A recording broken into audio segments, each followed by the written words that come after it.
Dragon Ball Sparking Zero. My gosh, do we have many things to talk about this game. It's been 1 year since its release. Crazy how fast time flies, I'm not gonna lie.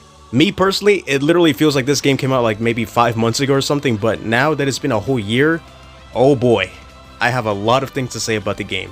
Both good and bad, but let's just say it's mostly bad things. Now when it comes to Sparking Zero, this game was one of the most, and when I say the most, I'm not kidding, everybody was going crazy for this game.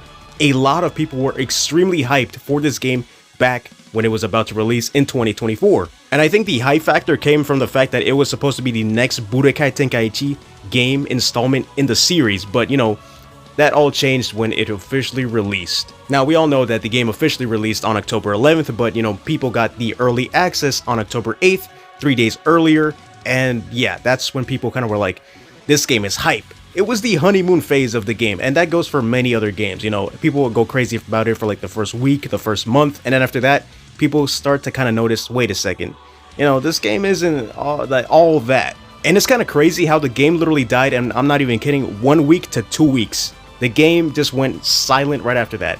Many people did play it. I'm not saying the game is dead. The game is far from dead, but it kind of does feel dead whenever you do play the game. Now, whenever I play the game, it feels like I can barely find any matches, and I recently am playing it on my PS5. I used to play it on my Xbox, but now I'm playing it on my PS5, and people do say, yeah, well, it's easier for me to find it on my PS5, you know, matches, and when I go on my Xbox, it's kind of easier for me there, but I could, you know, I guess different regions or whatever.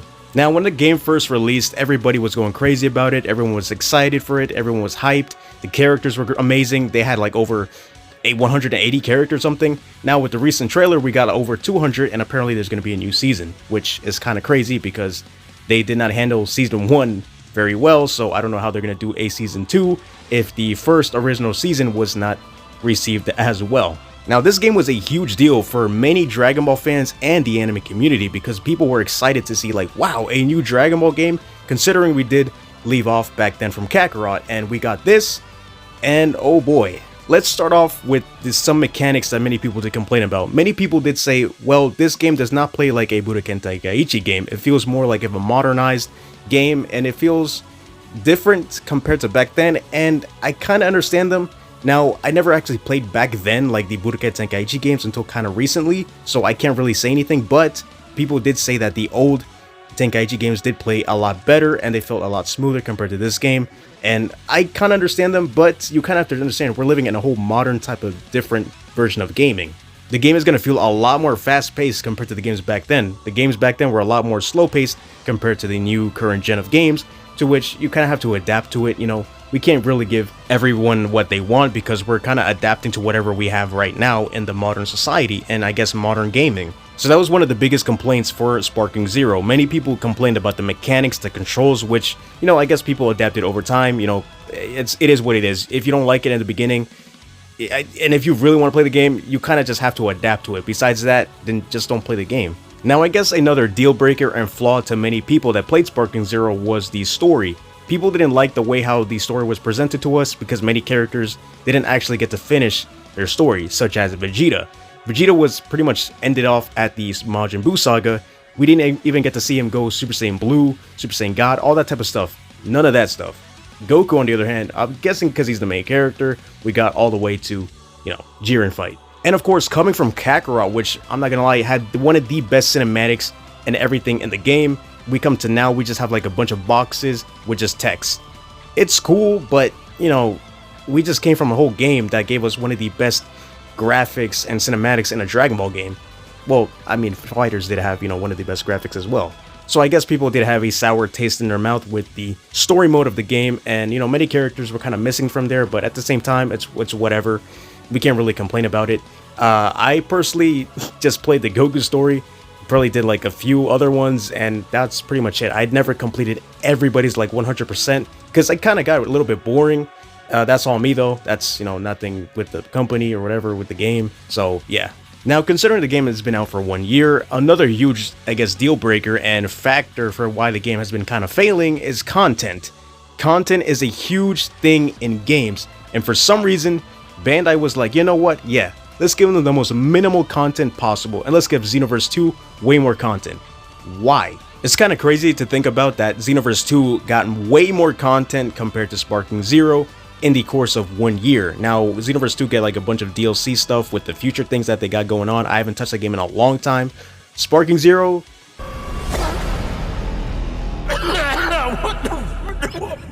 yeah, buddy. All we got was the season pass, which was literally the Daima stuff, half of the Daima stuff, until literally recently we got the whole Super Saiyan 4 Adult Goku and Vegeta, and we only got the superhero stuff, which was in early January. You're telling me we had to wait since literally like 3 or 4 months ago for the Daima stuff, and that's pretty much all we got. We did get some raids, of course, with the Wrathful Broly stuff, but that does not feel like content.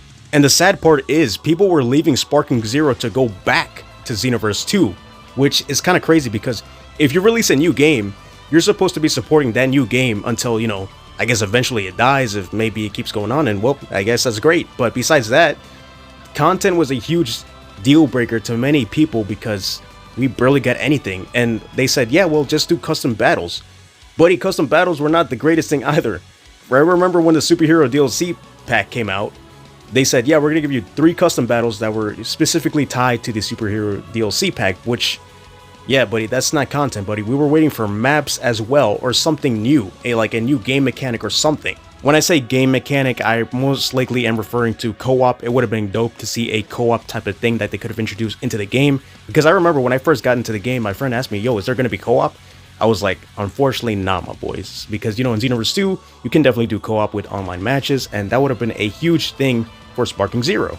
Now, another huge thing and factor is crossplay. Crossplay not being in Sparking Zero brings it down a lot, and that really sucks because if, you know, it did have crossplay, a lot more people would be on the game. The game probably would not be as low as it is now with player count, and I feel like if it did have crossplay, there would be just a whole lot more benefits for not only the game, but the community as well.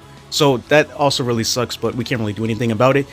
Maybe they might even announce something for the official first anniversary for the game, which would come out like in 3 days, the 11th of October. I have no idea. Maybe they can be like, same thing as Breakers. Crossplay is finally here, even though it should have been there at launch, but it's whatever, I guess. Now, when it comes to the maps, buddy, we went a whole 1 year with no maps until literally 2 weeks ago since the Daima DLC, the final Daima DLC pack released, and it's kind of crazy. We went 1 year for one map. You gotta be kidding me, buddy. Like, Xenoverse 2 has like over 20 something maps, and you're telling me we only have like, what, 13 maps right now? What type of, really Bandai? I really don't know what they're gonna do with this game right now, because Season 2, they really have to bring out the best of everything if they want the fan base to go back fully into the game. Like I said earlier, the game is not completely dead. There's still some people that do play it. Now, I haven't touched the game in like 2-3 months. I recently got into it because of the Daima DLC stuff, and I literally played it for like 1 day, and that's it. I literally said, you know what? This just doesn't feel fun anymore, man. Now, when it came to the online, this was probably one of the biggest things for many people as well. When you got into online, people kept using the same repetitive characters every single time. Super Saiyan 4 Gogeta, MUI Goku, Beast Gohan, and of course now people are using the Super Saiyan 4 Diamond Goku. But back then, people were going crazy. Like I said, I haven't touched a game in a while, so I can't really speak about this, but from what I remember, people kept using the same repetitive characters, to which they were broken characters, and people were kind of like, alright, can we kind of like change it up a little bit, because, or at least nerf some of these characters, because I'm not trying to deal with sweats every single time whenever I go into a lobby. Especially when it came to ranked. When it came to ranked, yeah, buddy, people kept using the same broken characters all the time, and the game just didn't feel fun anymore. In order for you to have fun with the game, you needed to sweat, and people were like, what's the point of me sweating if I'm not gonna, you know, have fun with the game? So I think that's a huge factor to why many people left the game, because people were going crazy on the game, and they were like, what's the point? I don't want to have to sweat if it literally means for me to have fun. And I don't blame them, because that's literally what happened to me too.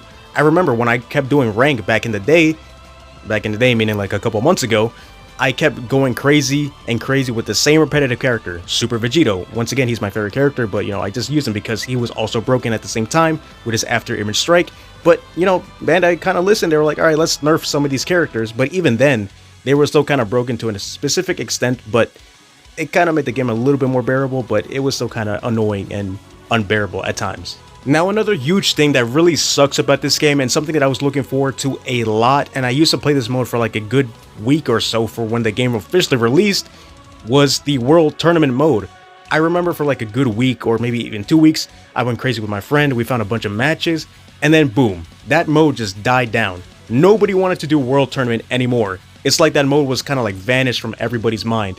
And it really sucks because that was probably one of the most fun modes in the game. And now, literally, if you have an Xbox, you can literally just be like, alright, I'm looking for some people to possibly join my lobby because you need like 8 people, if I'm not mistaken, in order for you to do the World Tournament. And it just sucks. So now I gotta play with CPUs, but besides that, I just don't even touch the game. So that kind of really sucks that they kind of never really emphasized too much like, hey, do World Tournament. You know, it's fun, but besides that, it was only mostly just ranked matches. And even then, if you want to go into like another person's lobby, you barely find anything. It's only like 1, 2, 3, maybe even 4 if you're lucky, lobbies for like online matches, team, DP matches, single matches. So, you know, it really sucks. Now listen, man, I'm not here to hate on the game. The game is very fun. If you really just, let's say you want to play with your friends, the game is fun. I had a blast when I played with my friends. I still play the game from time to time. It's not a game that I'm gonna go back to like every single day because, you know, I'm a rage, my boys. But besides that, I just play the game maybe like once every month, once every 2 months or something like that. I just don't really want to play the game. The game doesn't really have that captivating feeling of like, yo, play me right now because we got something crazy going on right now. Events should be like a huge thing with the game.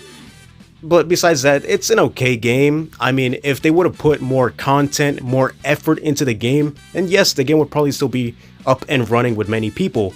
But right now, the game just feels very dead to many people. And it's kind of crazy, the fact that people are leaving Sparking Zero to go back to older games. Like, it's not supposed to happen. If you release a new game, people are supposed to be playing the new game because it has new things that people are going to be captivated to go on to and play that.